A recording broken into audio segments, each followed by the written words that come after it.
What were the lessons learned that you guys had to go through? There are many hurdles. There are many points of concern that come up that you never even thought about. We have to be remarkably concerned about what we call the pixel pathway. How did you guys do it? Are there processes, mechanisms, ways of enabling this kind of integration? If you think about the digital pathology workflow, as we move forward in the workflow, it's the viewing is the next step. We interact with lots of different scanners, and we have IVR clearance with Hamamatsu, including other vendors as well. And we do see it as laboratories may want to have different scanners, and we want to be able to provide that, open platform for them. You need to make sure you're looking at the big picture. Are your long-term visions the same? Right? Are you moving in the same direction? You got to think holistic and long-term and not just what are you going to do today? Learn about the newest digital pathology trends in science and industry, meet the most interesting people in the niche, and gain insights relevant to your own projects. Here is where pathology meets computer science. You are listening to the Digital Pathology Podcast with your host, Dr. Alexandra Zhurov. Welcome, my digital pathology trailblazers. Today, we have an episode with two guests. I am joined by Scott Randall, an application specialist for whole slide imaging at Hamamatsu, and Amanda Kobold, Senior Director of Product for anatomic and digital pathology at Proscia. The theme of the podcast is going to be compliant digital pathology workflow. Let me give you a little bit of a context. So this podcast is brought to you by Hamamatsu, and in March this year at USCAP, I went to the Hamamatsu booth to create content about their little scanner, the S20, that was a new product. I went to the booth and I asked, where's the scanner? So we have the S20 over at the Agilent booth. So are you telling me it's not here? We have the S360MD here. And the team took me to a totally different booth where there was actually a lot of different vendors displayed in the order you would go through a digital pathology workflow. So it was actually Agilent booth, and the theme was from staining to sign out.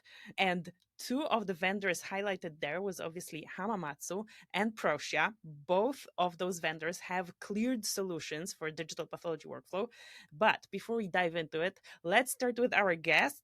Welcome, Scott. Welcome, Amanda. How are you guys Very today? good. Thank you. For having us. I am super happy to have you. We're going to start with short intro in the order of the digital pathology workflow. So scanning comes first. Scott, tell the digital pathology trailblazers a little bit about yourself. And you can mention the circumstances of the clearance that you guys got already in November 2022. Yes. You were pioneers. Yes, thank you. Hello, all. I'm Scott Randall with Hamamatsu. I am actually the senior application specialist for the Nanozoomer product line and have been with Hamamatsu for approximately a little over 10 years working with the Nanozoomer product line. I am proud to say that we were one of the pioneers, not the first, but one of the pioneers to offer an FDA accepted system whole slide scanner to the marketplace. And that was in 2022. That process was a lengthy where we actually had to go through some clinical trials where we put our scanners in specific locations for the validation process for digital How imaging. many locations did you need to have the scanners I believe we actually used 3 different independent locations. And the validation process is where we scan slides through a given process and procedure, and then those slides are validated via battery of pathologists where they look at the digital scans and then they compare and contrast to the glass slides, and they compare and score their diagnostic accuracies. So it is a proper procedure. We actually have to follow the process along in a very stringent way. And it was time consuming, but very rewarding, I must say. Then we actually take that data, we actually present it to the FDA for their review, and they review the process if they have any questions or if they require us to make any changes to our protocol or make an addendum to our protocol or have to go back and do some more work, we would do that. Fortunately, we didn't have to do much of that. And then we have to wait for the process of the FDA to review and accept or deny and have to. How long did it take you from like deciding, okay, we're going to actually getting the document it's cleared? How long of a process was that? That was, I want to say that was Approximately. approximately 9 or 10 months. It could have been the better part of a year, Mhm. actually. And it's something that you cannot anticipate. So you just have to submit and wait. Yeah, I know they don't give you So, like timelines. Oh, by this date you're gonna yes, have that, feedback from us. No, yes. I wouldn't expect that. You can't say, oh, we're in this process. No, you can't say that. Yeah, you You, cannot, because I you just need remember to it. wait. That was so, because Hamamatsu has been a sponsor for Digital Pathology Place for I think 3 or 4 years in a row, and I remember talking to your colleagues, and I would know because we are. This is all my sponsors are under an NDA, but like you cannot mention what's happening unless it actually happens. Yes. So when I saw your cleared scanner at this Agilent display, and Proscia was there as well, I was like, oh wow, now we are working on this end-to-end workflow. So now can everybody jointly go to the FDA and just do the work once? No, that's not the case. Proscia had to do their own work and submit their documents to the FDA for the clearance that you guys got in February this year, right, Amanda? Correct. So tell the digital pathology trailblazers a little bit about you and a little bit about what you did for your clearance, and how did you decide, how did you start working with Hamamatsu on this, and why? So I'm the director of pathology at Proscia for the clinical side on the product side, which means they can be diagnostics, but also there are a number of research and non-diagnostic use cases within the clinical realm as well, as you know very well. My background is I'm actually a pathologist assistant, so I spent the better part of a decade actually working in the lab, and it's very, very, very familiar with workflows and some of the challenges of dealing with physical And I, slides. before this episode, I actually listened to your episode with Dennis Strang from People of Pathology podcast. So I'm going to link to this one as well in our show notes. So if you want to dive deep into Amanda's background, which is very versatile, I would say. If you want to hear my life So much. story, check out that podcast up there. Yes, exactly. And so I ended up coming over to the vendor side. I was doing work with the LIS and then moved over to Proscia about 3.5 years ago, because I really do think and see digital pathology as the future. Anatomic pathology will eventually just become pathology, right? We will drop the digital altogether. So I was new to FDA, at least this side of the FDA. It's very different how the FDA sort of roles in terms of if you're on the medical side, they're not really controlling your practice of medicine, right? So it was a really big learning curve for me doing the submission at Proscia with Hamamatsu. I learned a ton. I learned way more than I probably ever really wanted to know about the FDA and understanding the process. So in terms of how our relationship and our partnership with Hamamatsu came about, Proscia already had a pretty long-standing relationship with Hamamatsu for our joint life sciences customers. We supported some of their scanners for a while, and with the S360 MD being on that path to FDA clearance, it just made so much sense for us to partner up and do a joint submission together. I think we also had customers asking about it as well, seeing some of the COVID with the way the LDT stuff was going, COVID and then enforcement discretion. But it was interesting because, as Scott was saying, they were going through a whole process to get their clearance. We were doing parallel work on our side, but we were basically needing to wait for their clearance to come through so we could then really finish it off on their final cleared product. So it was like this really interesting balance of timing and what can we do in parallel and what do we have to, sequence. So it was tons of work. It took us probably a better part of a year as well. And like I said, it was my first, so it was both crazy and exciting and like such an incredible learning experience. It just made so much sense for us to partner together. There were there's a lot of other scanners that already been cleared, but actually they've been cleared for a while and they're starting to go end of life. And so we were really wanting to do a clearance with a scanner that we knew had a long shelf life ahead of it. And that turned out to be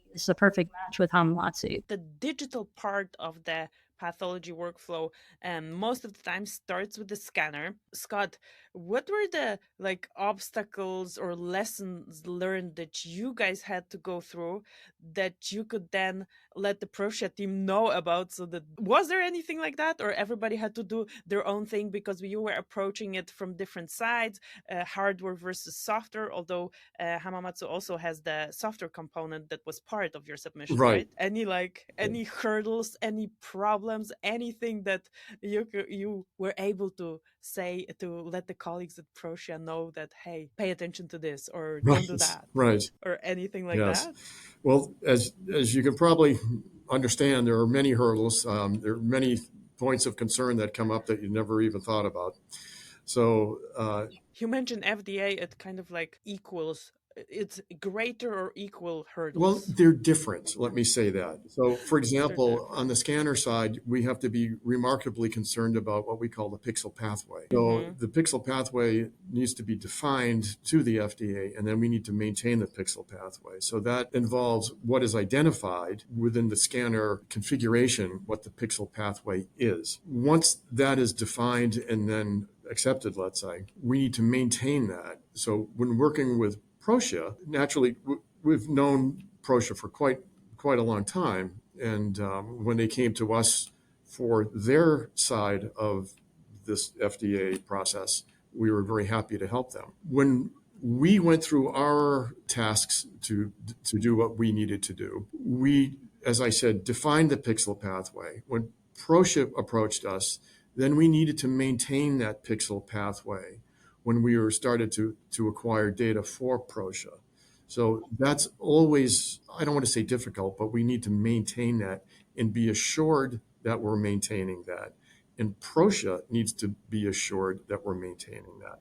So how do you, that is a super interesting thing, specifically in the, I want to call it new age or new era, or more emphasis of interoperability. The pixel pathway, just like a super high level explanation, is like from generating this pixel from the glass slide to actually seeing it by the pathologist, and it goes through a lot of transformations, a lot of different things, hardware components, software Mm. components. And now we're introducing, so let's say we had it defined in the first place because a scanner gained the clearance, but now we're introducing somebody else who also wants to be cleared but also wants to leverage this already existing pixel pathway. How did you guys do it on both ends? Are there like processes, mechanisms, ways of enabling this kind of integration? Hamamatsu did provide us with an SDK. So basically, they gave us a developer kit for ingesting their images out of their pixel pipeline.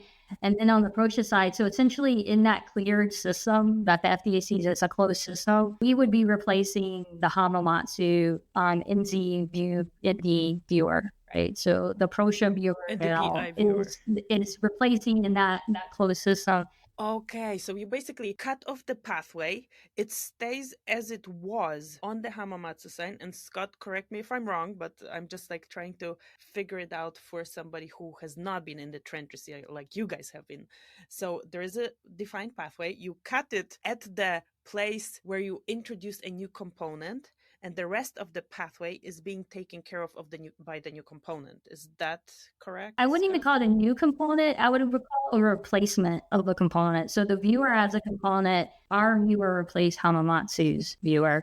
And so we had their SDK to help us with ingestion of those images. And then, of course, our software needed to make sure that we rendered the image at the same fidelity, a good fidelity, so that basically if I'm looking at the image in the Hamamatsu viewer and I'm looking at the image in the concentric APDX viewer, I can't tell the difference. The image quality is the same. So I want to emphasize something because there are more cleared systems at the moment. But you guys were one of the first partnerships where you had cleared scanner with everything cleared, and then a different component that partnered with this scanner. That kind of opened this way of working for the other partners. I see it as the COVID heritage that we had in the digital pathology space, where we got this provisionary, this emergency allowance to actually use whatever is working. If you as a pathologist decide it is diagnostic quality, feel free to help patients. We are in an emergency state. And I was kind of like hoping that they're never going to take it back. But of course, but this is just my wishful thinking of a digital pathology enthusiast. At some point they gave a cutoff, and those who were serious about it and who kind of already knew, okay, we want to do it in a compliant way regardless how long this emergency lasts, were those who got their systems cleared the fastest. Yes. Right? So if you think about the digital pathology workflow, as we just stated, we're going to start with the scanner. So the scanner is doing its thing. As we move forward in the workflow, it's the viewing is the next step. And working with Proscia offers the IMS, the next step, which includes the viewer. It made perfect sense to us, where Proscia would come to us and said, we want to work with you so that we can submit our software to continue down that digital pathway workflow. The nice thing from our standpoint is that we're working with Proscia, and we're not actually offering an IMS ourselves, because we're not an IMS company. We build scanners very well. So we knew Proscia had a fantastic interface in an IMS. So let them do what they need to do to, again, go down the digital pathology workflow. We go to Proscia. Proscia actually developed their viewer, integrated into their IMS. Then the next step would actually be from there integrating into an LIS. That's the workflow. And we're open for other vendors to come to us and say, hey, we're willing to work with you. Would you help us?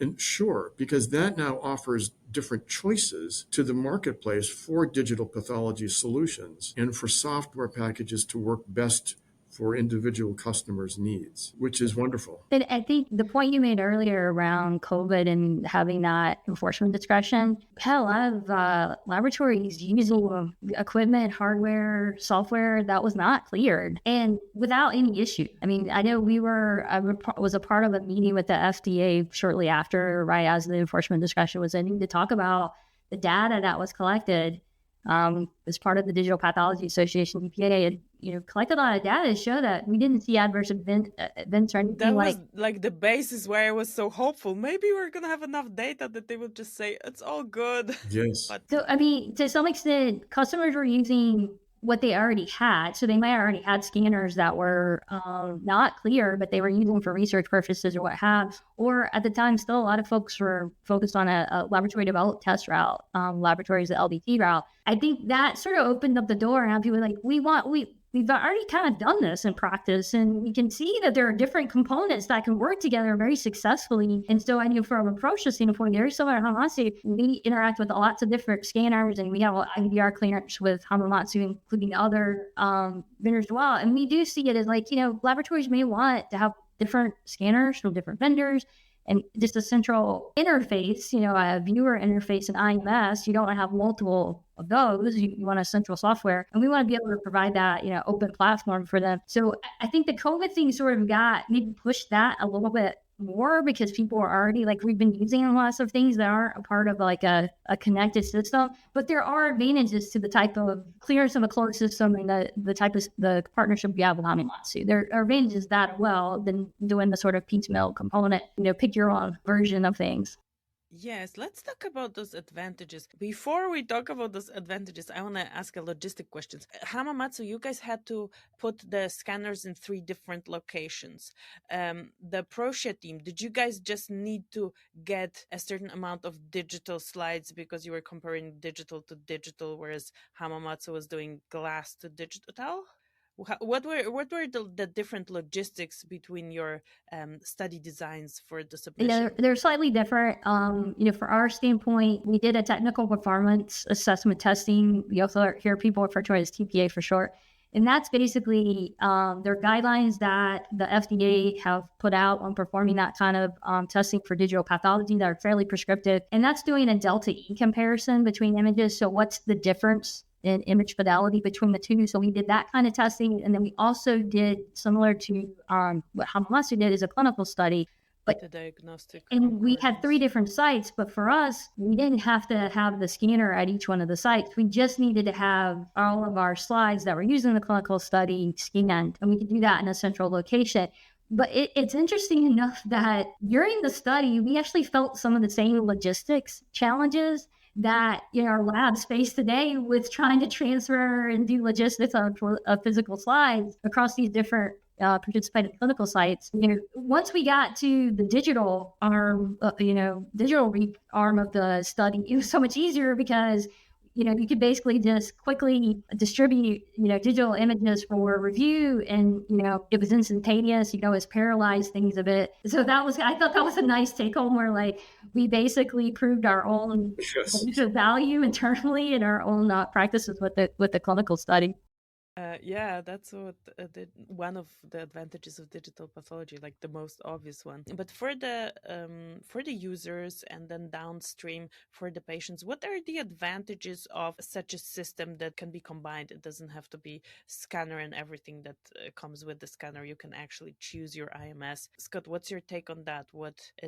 Do you think are the main advantages? I believe the main advantages are potential customer or laboratory can actually fine-tune their needs, match those needs with specific vendors that match closely with what they're trying to achieve, instead of trying to compromise what they originally would like and try to match a solution. So the open architecture of this kind of relationship offers a selection. It's like what Amanda just said, that now people can pick and choose what works best for them. And, whether it's our scanners or other scanners, or other IMSs or other software solutions that they need. I anticipate a lot of labs have the unique needs and desires. They might all need the same larger overall generalized flow, but they might need a little bit different accessibility. For example, analysis. So they can go into Proscia, data goes into Proscia, Proscia could send it to an analysis software package. It can come back into the IMS. They could bring in other imaging modalities into this file structure and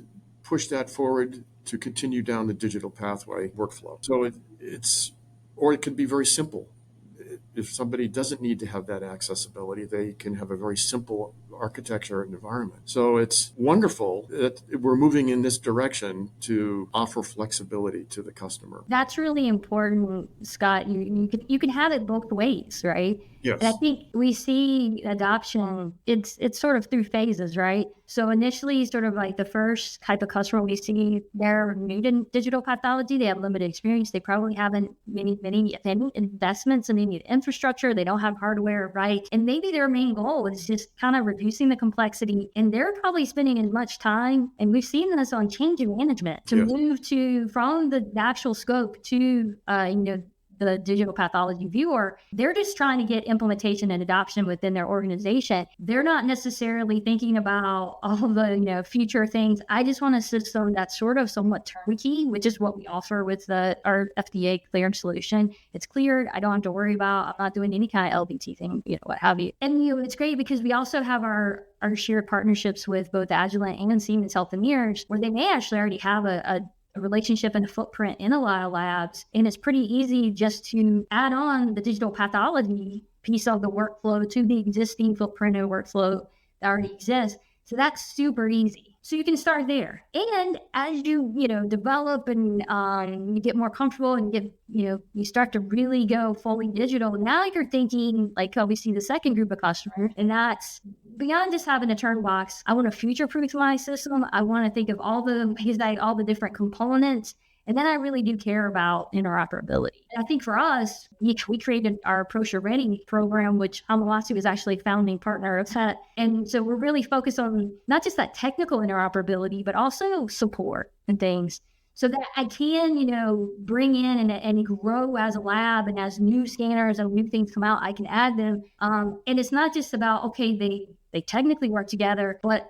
they're actually a partnership there, and I have the support, and there's already coordination. And as a customer, I'm not necessarily spending too much time worrying about trying to coordinate between all these different vendors and components. So I think, what we offer, kind of can take you from your infancy all the way into maturity in your digital pathology journey. Several lab, many scanners, not just one. Mhm. I'm just going to focus on Hamamatsu scanners because you have this that is cleared, but you have a lot of other ones that address different laboratory, clinical, non-clinical, life science needs, big ones, small ones, the whole S line, right? Nanozoomer S Yes. nanozoomer that you've been working on for 10 years, Scott. There's a bunch of different scanners. It was so funny. I saw your colleagues at CAP as well, and then at Path Visions. And at CAP, they had this styrofoam S20, and I was picking it up, and then we put it next to the big one, and the joke was they start like this small, and then they grow to be the big one. So we were making different kinds of jokes, Yes. but basically you can plug them into one IMS, into one concentric Proscia. I imagine that you can have a specific workflow that is diagnostic, that goes in a very compliant FDA cleared way, and then you can have use it for all the other things that do not require that level of regulatory stringency. So you can plug all the scanners into concentric, whether they're small or That's large. right. Absolutely. I'm gonna there was a blog post we wrote together with the Hamamatsu team, small, large, or both. So I'm gonna link to this one as well. It's super useful because it explains, okay, what kind of need would these scanners of different sizes and of different capabilities, what kind of problem would they help you solve, and do you don't need to, or like you can future proof, like you said, Amanda, you can future proof your lab by just picking different devices for that. Question to both of you: what was the most unexpected or the most annoying hurdle that you guys had in the process? Something unexpected, like internal, external, whatever, something that stuck in your mind that was Well, I'll tough. start with that one to try to describe exactly what we had to go through to scan the slides for Proscia. What really struck me was the amount of detail that was required, understandably, when we touched, not necessarily even scanned, but when we touched a slide. So when we received the slide, we inspected the slide, made sure that everything was intact. And then when we had started scanning it, every touch point needed to be recorded and dated and initialized. So throughout the entire process, we had to record exactly what we were doing, even to the point when we were putting the slides back into the shipping containers to send back to Proscia. We had to document that for every slide. So the amount of detail was probably the part that I didn't anticipate, but that was needed. As I said, it was understandable. But that amount of detail takes time, and it takes certain individuals to be able to maintain that type of detail throughout Yes, exactly. Certain character traits that I don't have. Don't put me ever in that position. Yes. Like, no, I know this. I mean, maybe not to that extent, but that's also probably common for different regulatory frameworks. And the Yes. one I work in is the GLP, good laboratory practice. When I think of the individuals in the lab that send slides to remote pathologists, they now have streamlined processes, but Yes. there are instances where they have to like record thousands of slides, slide by slide. I have a lot of respect for them. For because it stays traceable. Most of the time you actually need to have a paper trail of this. It's not that you can like Yes. click in an Excel Yeah. spreadsheet and it's going to populate. No, you need a paper trail. You need to sign a date. Oh my goodness. Okay, yeah, I can Yes. totally relate. I can totally relate to I, this. I agree with Scott. I guess I don't know if it was surprising because having worked in a lab and having worked at large commercial labs where we were shipping slides all over, and I mean I spent lots of time scanning, barcode scanning each block I would send for processing, each slide I was transferring when it was received in. So I used to work for LabCorp, and I used to make LabCorp's a logistics company that does a lot of lab work Sure because does. their logistics side of things is just incredible. It's like, on scale with like a FedEx or a UPS, and most of the larger commercial labs I've worked with on the vendor side, it's like that. They're tracing everything now. They're using usually an LIS or some tracking system We did not have that, so it was really tedious. And then I guess not another surprise, because again, we see this, and it's another advantage of digital pathology, is trying to make sure that as the slides traveled to the different sites, they all made it into the box, and also that they didn't get broken. Yes. We had these and then it looked like you were, carrying like huge amounts of money. It looked like they were like these huge, like something you would carry from like an armed truck. Suitcases with Yeah, money, like like from the locked down. movies. I mean, super padded.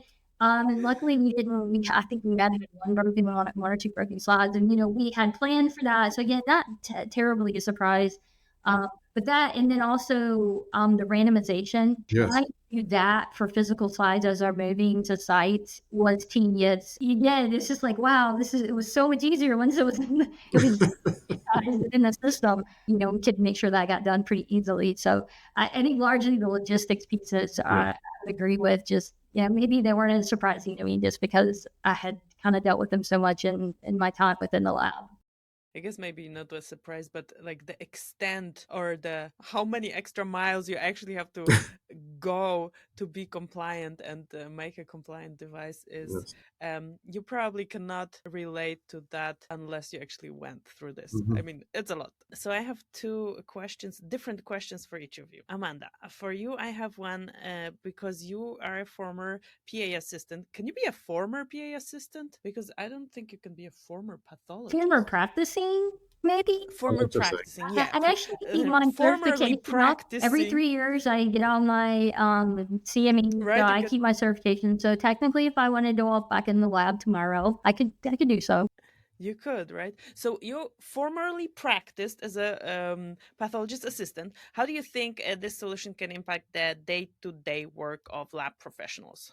Not only pathologists and PA pathologist assistants, but like everybody in the So lab. I'm kind of going to put pathologists aside. I think we could talk a very different conversation about all the value of digital pathology, but I'm probably going to go back to... So pathologists, you know what? As long as it's compliant and they can see everything, I don't think they care that much. Like, I don't care. Give me a good solution, and if I can see slides and diagnose, I'm fine. So from more the day-to-day perspective of maybe the non-pathologist, lab professionals, PAs, histotechs, etc. And again, let's go back to logistics. I think about the time and the cost we spend on the logistics of slides.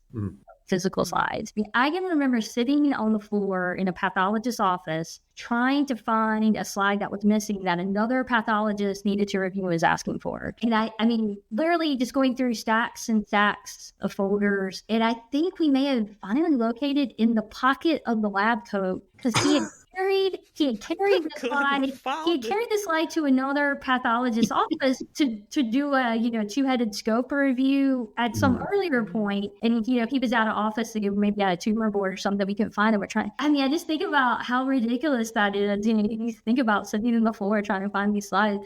So, I mean, just those kind of like anecdotal things, it's just huge. You wouldn't have to do that anymore, right? And then having the slides digitized, it really just makes it readily, you can't overstate the value of having things readily available and accessible. And I think about how we had to do case assignment. I had to do a lot of case assignment. And often it was based on if like a pathologist was not located on site, they would get the first cases that came out in the morning, not necessarily the cases that they were maybe best equipped or, had the expertise or specialty certifications in, but it was just based on sort of the logistics of the physical slides and having to move them. So I think, you can really optimize your utilization of the capacity you have available. So if you have more people further away, it's not a big deal. You're not trying to ship things.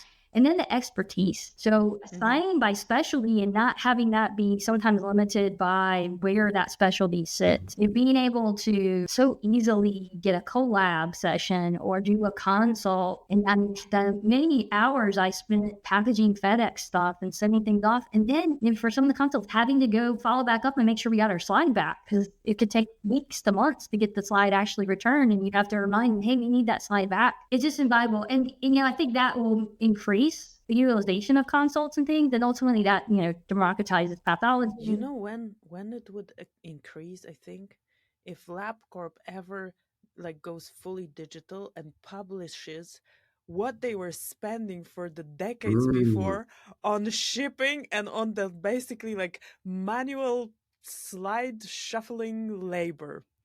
If maybe I need to reach out to somebody from there and ask, hey, would you be willing to publish this report once you go fully digital? I think this, like, the magnitude of the resources spent on this would be huge. Scott, the question to you is, because you guys pioneered this interoperable way of having a cleared compliance system, but what advice would you give other companies looking to pursue similar partnerships and integrations? What are your words of wisdom? And Amanda, I'm going to ask you for your words of wisdom as well. But I guess the first thing I would say is make sure that your solution is sound and you've actually thought through, from a scanner standpoint, you've actually thought through the pixel pathway and specifically the workflow. You need to keep the workflow always in focus because you can help yourself and you can also bury yourself in details unnecessarily. Second thing is patience and focus on details. You really need to pay attention to the details of what you're doing, what other people who are involved in the process are doing. Just have patience, but be thorough. Don't be afraid of it, but prepare for a time investment and an investment to go through this. Solid year of work or more to prepare this stuff. Would be great. Amanda, any words of wisdom from you? What would you recommend other people, just other software vendors, focus on when pursuing a partnership like that? I mean, you need to make sure you're looking at the big picture, the holistic picture. Where does the partner fit in? Are your long-term visions the same, right? Like, are you moving in the same direction? Because, I mean, I've seen that happen actually when I was in a customer position at the lab, where we get a partnership and then the two companies will sort of go in different directions, and then we were kind of left hanging because they no longer supported things. I think this is, to me, anytime you're into these types of partnerships, it's a long-term commitment. Yeah, you need to be thinking about not just today, but how are you going to maintain that partnership as you do changes to your software, or you add additional features, or even new software, new hardware, new scanners. How do I make sure that I'm staying in step with partners? And then I also go back to sort of the Proscia Ready thing, where it goes beyond just the fact that they technically work together. Having a good process and plan for how you're going to do deployments and support training with customers so that the customer has, so you really need to think about all those things when you start moving forward, and make sure, say, well, all that comes later. You got to figure it out earlier, right? Because sometimes it may change even how you may develop things a bit differently, knowing that a third party is going to be doing certain things for you, how you do training and things like that. So that's, like, I think my advice is you got to think holistic and long term, and not just, what are we going to do today? Good words, Amanda. Good words. The highlight on my end for that as well, because I wanted to interrupt you and say, yeah, you gotta like each other. But basically, along those lines, you need to have the same vision, and you're gonna be working closely. So if there's friction on the conceptual planning level or whatever, it's going to be a more difficult process than it already is, and it's not easy. If people want to learn more about, if somebody was interested in purchasing the Hamamatsu Proscia combo for their lab, where should they look for info? On the Hamamatsu side and on the Proscia side? On the Hamamatsu side, they're more than welcome. They just buy a scanner, digital slide scanner, or solutions. People are looking for solutions for us. We're going to bring Proscia into the picture and to help with that solution. So we can be reached through our webpage. You can actually put in a comment or I'm going to link to this in the show notes as well, so that whoever is ready can just easily access that. So yes, that's one vehicle. You can actually go to any of our sales individuals or our service folks, application people. You can go to Proscia and say, hey, we're interested in putting together a workflow. I'm interested in the Hamamatsu scanner and your software, and we work together in this way, bring it together as a project. We're flexible. We are out there. If you can't find us, please look us up online, and you can just let me know as well. Sure. Yes. Same thing for us, our website, but I'll make sure we get you a link that is more direct. Yes. That you can provide to folks that are watching the podcast, so that it's like a direct, basically call for us to reach out to you. Is it okay if I include your LinkedIn profiles in the show notes Sure. as well? Sure. Okay, I'm gonna do that. And if anybody approaches me, I'm gonna forward them the message to you as well, so that they can learn how to be digital, how to basically work more efficient and help patient faster. Yes. I believe that digital pathology is the gateway to fast diagnosis, and everybody has the right to fast diagnosis. So Yes. thank you so much for blazing the trail for this particular use case. You keep blazing the trail with new products, new offerings, and supporting more and more customers.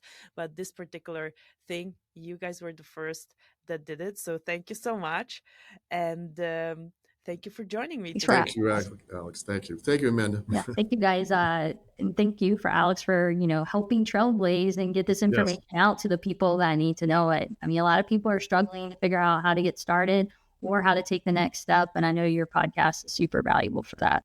Thank you. You guys are amazing. Thank you. Take care. Take care. Thank you so much for staying till the end. It means you are a true digital pathology trailblazers. More and more companies get clearance, and it's being expected. And like we said at the end of the episode, it never ends. I just wanted to emphasize one more time how much effort that is and how much of a heavy trailblazing this type of FDA submissions are, and making possible for the different components of the workflow to be interoperable. So another big shout out to Hamamatsu, who was the sponsor of this podcast, and to Proscia for working together on that. All the links are going to be in the description. If you're ready to embark on the digital pathology journey in your lab, use any of the links or just let me know, and I talk to you in the next episode.